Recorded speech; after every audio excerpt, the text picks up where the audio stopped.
கண்டிப்பா நீங்க டார்க் ரூம்ல தான் படுக்கணும். லைட் வந்து எந்த வெளிச்சமும் வராம பார்த்துக்கணும்.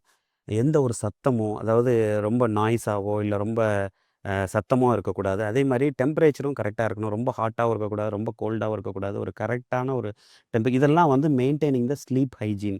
இந்த ஸ்லீப் ஹைஜீன் மெயின்டெயின் பண்ணீங்கன்னா, உங்களுக்கு கண்டிப்பா உங்களுக்கு தூக்கம் நல்லா வர்றதுக்கு வாய்ப்பு இருக்கு. இத தவிர மருத்துவ முறைகள் அப்படின்னு பார்த்தீங்கன்னா, நான் ஏற்கனவே உங்ககிட்ட சொல்லியிருக்கேன். ஸ்லீப் ப்ரமோட்டிங் ஏரியா சரியா வேலை செய்யாதனால, சரியா ஃபங்ஷன் ஆகாதனால உங்களுக்கு ஸ்லீப் வராம, அதாவது தூக்கம் வராம இருக்கலாம். அப்படி இல்லைன்னா, வேக் ப்ரமோட்டிங் ஏரியா ஓவரா ஸ்டிமுலேட் ஆகுறனாலயும் உங்களுக்கு தூக்கம் வராம போலாம்.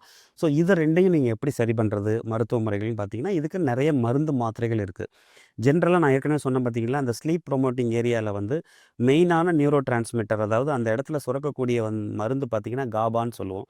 ஸோ இந்த காபா அகனிஸ்ட் அப்படின்னு பார்த்தீங்கன்னா, நீங்க பென்சோடைஅசெபின் அகனிஸ்ட், பென்சோடைஅசெபின் ரிசெப்டார் அகனிஸ்ட்னு ஸோல்பிடம், இந்த மாரி நெறைய மருந்துகள் இருக்கு. இந்த மருந்துகள வந்து நீங்க டாக்டரோட அட்வைஸோட நீங்க கரெக்ட்டா எடுத்து, நீங்க உங்களோட தூக்கம் வராமைக்கு என்ன காரணம்னு கண்டுபிடிச்சு சாப்பிட்டீங்கன்னா, கண்டிப்பா உங்களுக்கு நல்ல தூக்கம் வரும்.